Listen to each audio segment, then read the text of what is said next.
September 1939, London. The air raid sirens were already being tested across the city when Prime Minister Neville Chamberlain's voice crackled through radio sets in every corner of the British Empire. "This country is at war with Germany," he said, and with those 7 words, the Royal Air Force faced a problem that could lose the war before a single bomb fell. The numbers were terrifying and simple. Britain had exactly 1,456 trained pilots. That was all. Meanwhile, intelligence reports showed the Luftwaffe had over 4,000 pilots ready to fly, with more training every single day. Churchill's military analysts did the math, and the answer was clear. Britain needed at least 3,000 pilots within months, or the German bombers would own the skies over London, Manchester, and every city in between. The RAF training schools worked around the clock, but the truth was brutal. It took 200 hours of flight training to make a pilot combat ready, 200 hours per man. There simply was not enough time, not enough planes, not enough instructors. Young men were crashing during training because they were being rushed through too fast.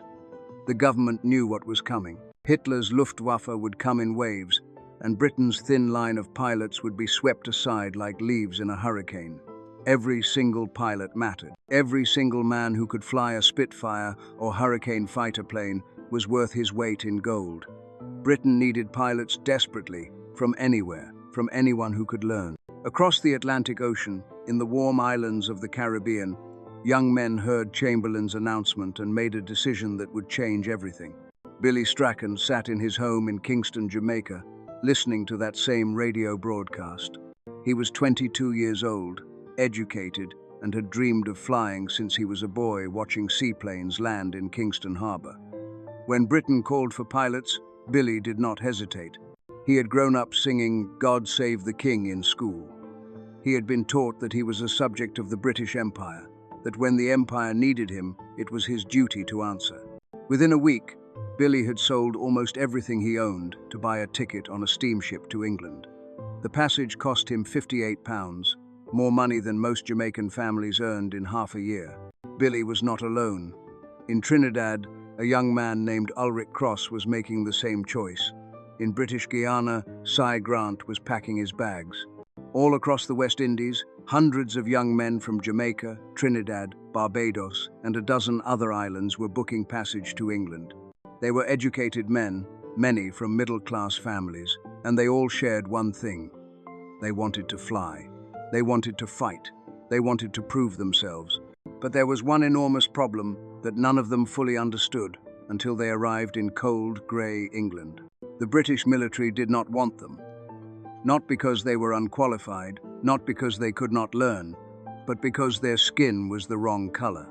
The Air Ministry, which controlled the Royal Air Force, had a policy that was never written down in any official law, but was known by every commanding officer in every RAF station across Britain. The policy was simple and absolute. Empire air forces are for Europeans only. Black men could serve, yes, but only on the ground. They could load bombs, fix engines, cook food, and clean latrines, but they could not fly combat aircraft, not as pilots, not as navigators, not as gunners. The idea was considered impossible by the men who ran the RAF. When Billy Strachan arrived at the RAF recruitment office in London in October 1939, the officer behind the desk looked at him like he had made a terrible mistake. "You understand," the officer said carefully, "that there are many ways to serve. Ground crew is essential work." Billy understood exactly what the man was saying. He was being told that his £58, his voyage across an ocean, his willingness to risk his life, all of it meant nothing because of the color of his skin. Other Caribbean volunteers had the same experience. They were turned away politely. They were offered ground positions. They were told that flying was not suitable for them. The message was clear. The sky was for white men only. But Britain was losing the war. By December 1939, 2 months after war began, the pilot shortage was even worse than predicted. Training schools could not produce pilots fast enough. The Luftwaffe was growing stronger.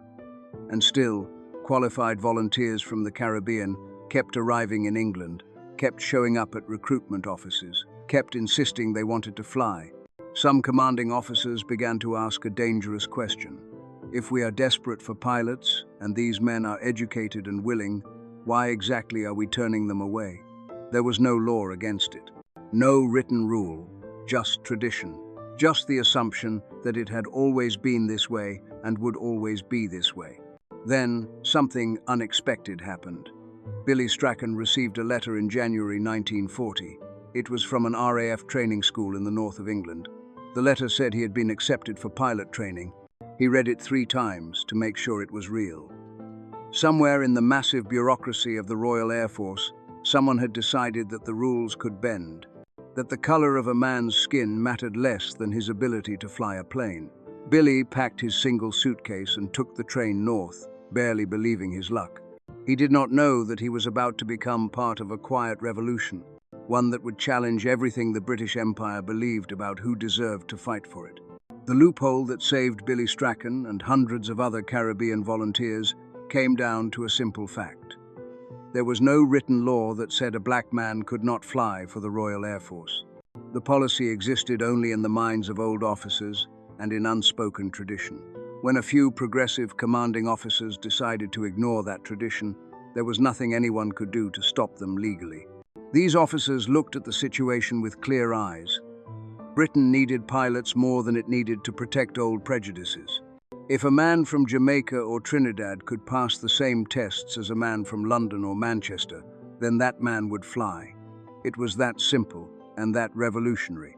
Billy Strachan arrived at his training school in February 1940 and immediately understood that he would have to be twice as good as everyone else just to be treated as equal.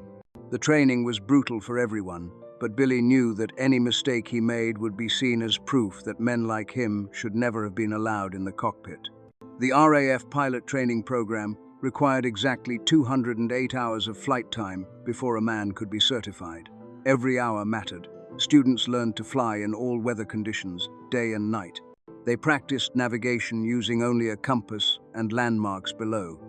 They learned gunnery, how to lead a target, how to calculate deflection angles while flying at 200 miles per hour. They learned formation flying, staying wingtip to wingtip with other aircraft, while every instinct screamed at them to give more space. The failure rate was high. Out of every 10 men who started training, only 6 finished. Some washed out because they could not handle the stress. Some crashed and died during training exercises. The RAF was in such a hurry to produce pilots that safety took second place to speed. But Billy survived. He passed every test. He flew his required hours. And in April 1940, he received his wings, the small silver badge that every RAF pilot wore with fierce pride. He was officially a pilot in His Majesty's Royal Air Force. But even as he pinned those wings to his uniform, senior officers at other bases were trying to make sure that what happened to Billy would never happen again. Letters flew between RAF commands throughout the spring of 1940. Conservative officers argued that allowing colonial subjects of color to become pilots would destroy morale among white air crews. They claimed it was a distraction Britain could not afford during wartime. They pushed for official regulations that would make the unwritten rule into actual law. But they faced a problem. The man in charge of RAF recruiting was Air Commodore Chamier, and he had made up his mind. Chamier believed that merit mattered more than skin color. He quietly instructed training schools that qualified candidates should be accepted, regardless of where they came from or what they looked like. He never made a public announcement. He never challenged the old guard directly. He simply made sure that Caribbean volunteers who met the standards got their chance. The breakthrough came in October 1940. 2 more West Indian pilots earned their wings on the same day. John Blair from Trinidad and Errol Barrow from Barbados walked out of their training school as certified RAF pilots. Word spread quickly through the Caribbean communities in London. If 3 men could do it, others could too. By the end of 1940, 20 Caribbean men were in RAF pilot training. By mid-1941, that number had grown to over 100. The floodgates had opened just slightly, but it was enough. In total, more than 450 West Indian volunteers were serving in various RAF roles by the summer of 1941, with over 100 of them training or serving as aircrew, pilots, navigators, or gunners. But getting into the RAF was only the first battle. These men had to reach England first, and that meant paying their own way across the Atlantic Ocean. A steamship ticket from Kingston to Liverpool cost between £50 and £80, depending on the season. That was a fortune for most Caribbean families. Many of the volunteers sold everything they owned. Some borrowed money from relatives. Others worked extra jobs for months to save enough. The voyage itself took 2 weeks, crossing an ocean that was now prowled by German submarines hunting Allied ships. Every Caribbean volunteer who made that journey knew they might die before ever seeing an RAF plane. They came anyway. The men who made it to England faced a country that did not quite know what to make of them. Britain in 1941 was cold, grey, and exhausted from nearly 2 years of war.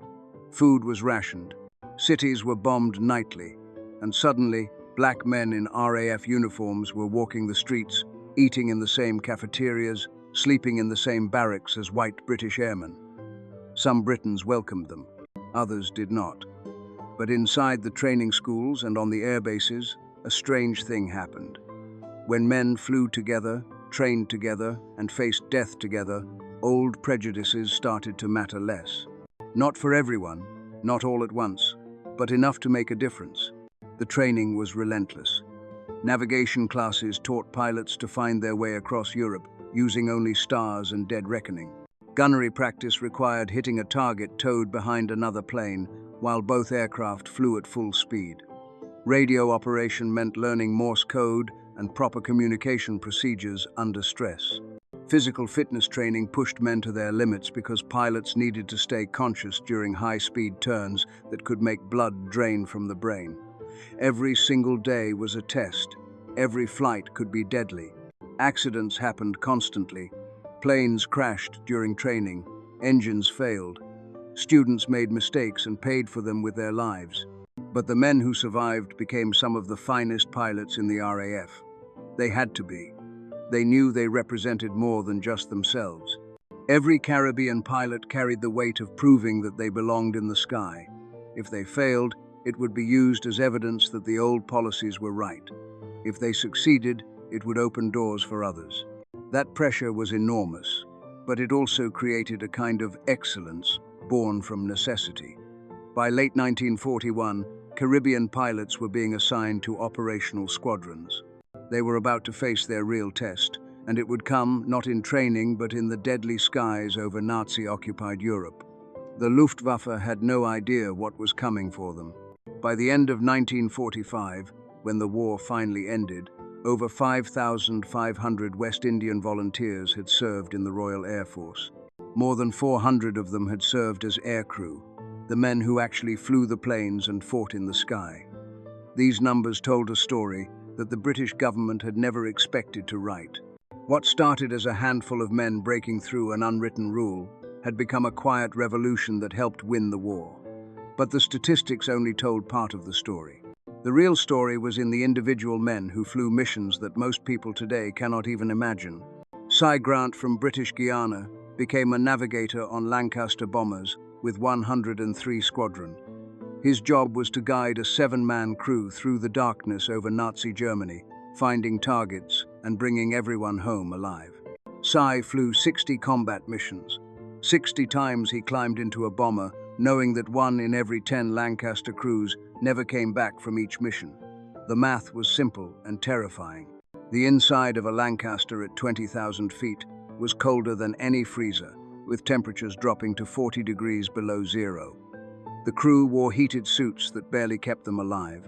The noise was so loud that men could only communicate through radio headsets, shouting over the thunder of 4 massive engines that shook every bolt and rivet in the aircraft. On his last mission, in July 1943, Cy's Lancaster was hit by German anti-aircraft fire over Holland. The shells came up from the ground in bright arcs of light, exploding all around them like deadly fireworks. One shell tore through the fuselage, and suddenly the plane was on fire and falling. Cy and 3 other crew members managed to bail out before the Lancaster exploded. He pulled his parachute cord and floated down into occupied territory, where German soldiers were waiting. Cy spent the rest of the war in a prisoner of war camp, but he had survived. Many of his friends did not. Ulrich Cross from Trinidad had a different story, but it was just as remarkable. He flew 80 missions as a navigator, becoming one of the most experienced airmen in his squadron. Ulrich earned the Distinguished Flying Cross, one of the highest awards the RAF could give. The citation praised his exceptional skill and courage under fire. He was promoted to Squadron Navigator Leader, responsible for training other navigators and planning complex bombing raids. Ulrich's success proved something that the old guard officers had insisted was impossible. A black man from the Caribbean could not only fly, he could lead. The experience of flying a combat mission was something that stayed with these men for the rest of their lives. Imagine sitting in a bomber at night, flying over Germany while searchlights swept the sky looking for you. The searchlights were bright white beams that could blind a pilot if caught directly. German gunners on the ground fired shells that exploded at specific heights, filling the air with shrapnel. If you were lucky, the shrapnel missed. If you were unlucky, it tore through the thin metal skin of your aircraft and through the bodies of your crew. The sound of flak bursting nearby was like thunder, sharp cracks that made the whole plane shudder. Some nights the sky over German cities looked like it was filled with fireworks, except these fireworks were designed to kill you. Flying during the day was different, but just as dangerous. German fighter planes would attack bomber formations, and suddenly the sky was full of tracer bullets, streams of glowing rounds that showed where machine guns were firing. Dogfights happened at 300 miles per hour, aircraft twisting and turning, each pilot trying to get behind the other. The forces during tight turns were so strong that pilots could black out if they were not careful. Blood would drain from their heads, and they would lose consciousness for a few seconds, which was plenty of time to crash or get shot down. But even when these men were not in combat, they faced another kind of battle on the ground in England. Many officer clubs would not serve them. Pubs refused to let them in. When American servicemen arrived in Britain in 1942, they brought their own segregation policies with them. American commanders demanded that British pubs and clubs refuse service to black servicemen. Some pub owners refused to cooperate, hanging signs that said, "Black troops welcome, white American troops not welcome." The situation was absurd and painful. These men were risking their lives for Britain, but they could not get a drink in many British establishments. The contrast with the American military was stark. The United States Army Air Force had black pilots too, the famous Tuskegee Airmen, but they were kept in completely segregated units. They flew together, ate together, and lived together, separated from white American pilots. The British RAF, despite all its prejudice and resistance, had actually integrated Caribbean pilots into regular squadrons. Black and white pilots flew together in the same formations. They were not always treated equally on the ground, but in the air, they were brothers. The Luftwaffe could not tell the difference. German propaganda never knew how to handle the existence of black RAF pilots. The Nazi ideology said that black people were inferior, incapable of complex tasks like flying aircraft. But here they were, bombing German cities, shooting down German fighters, and doing it just as well as anyone else. The German propaganda machine largely ignored this reality because it did not fit their worldview. They could not explain how inferior people were defeating the supposedly superior German Luftwaffe, so they pretended it was not happening. Winston Churchill, Britain's Prime Minister, said during the war that the empires of the future are the empires of the mind. He probably did not realize how true those words were for the men from the Caribbean who fought in his Air Force. They were literally fighting to prove that their minds were just as capable, their courage just as real, and their sacrifice just as valuable as anyone else's. Every mission they flew was a small victory against racism as well as against fascism. The cost was real and painful. 16 West Indian pilots were killed in action during the war. 16 men who crossed an ocean, fought for acceptance, earned their wings, and then died in the sky over Europe. Their names were recorded in squadron logs, but their specific contributions were often lost in the larger story of the war. The RAF did not keep careful records of which pilots were from the Caribbean. Many mission reports simply listed pilots by name and rank, with no mention of where they came from. This meant that the full scale of the West Indian contribution was hidden even as it was happening. By the time the war ended in May 1945, the before and after numbers told an incredible story. Britain started the war with a policy that said black men could not fly. It ended the war with over 400 Caribbean men who had served as pilots, navigators, and gunners. They had flown thousands of missions. They had earned medals and commendations. They had proved that courage and skill have nothing to do with the color of a man's skin. But the question remained, would Britain remember what these men had done, or would their service be forgotten as quickly as the crisis that made it necessary? When the war ended in May 1945, the Caribbean pilots who had fought for Britain faced a truth that was both bitter and absurd. They had flown combat missions over Nazi Germany. They had bombed enemy cities and fought enemy fighters. They had earned medals and promotions. Some had been shot down and survived prisoner of war camps. Some had died in the service of the British Empire. And now they were going home to islands where they still could not vote in their own elections. The colonies they returned to were still under complete British control, with governors appointed from London and laws made by people who had never set foot in the Caribbean. The men who had proven they were brave enough to die for Britain were still not trusted to have a say in their own government. Cy Grant, who had flown 60 missions and survived being shot down over Holland, returned to British Guiana and then moved to England permanently. He could not stomach going back to a place where he had fewer rights than the people he had fought beside. In England, Cy became the first black person to appear regularly on British television, singing on a news program in the 1950 seconds. He spent the rest of his life working for civil rights and speaking about his experience in the RAF. Cy never forgot the irony of fighting fascism abroad while facing racism at home. He wrote and spoke about it until he died in 2010 at the age of 90. Ulrich Cross, the navigator who flew 80 missions and earned the Distinguished Flying Cross, had a different path. He went home to Trinidad and used his military experience to build a new career. Ulrich studied law and became a high court judge in Trinidad. Later, he served as a diplomat, representing his country in international affairs. He lived to see Trinidad gain its independence from Britain in 1962, something that might not have happened as quickly without the example set by men like him. Ulrich proved that Caribbean people could lead, could govern, and could stand as equals on the world stage. He died in 2013 at the age of 96, one of the last surviving black RAF pilots from World War II. Billy Strachan, the young man from Jamaica who had been one of the first to break through the color barrier, stayed in the RAF after the war. He continued to serve for several more years, but eventually he too returned to civilian life. Billy became a welfare officer, helping West Indian immigrants who came to Britain in the 1950 seconds and 1960 seconds, part of the famous Windrush generation. He spent his later years making sure that the new arrivals from the Caribbean got fair treatment and had someone to turn to when they faced discrimination. Billy understood what it was like to be unwanted in a country you were willing to die for.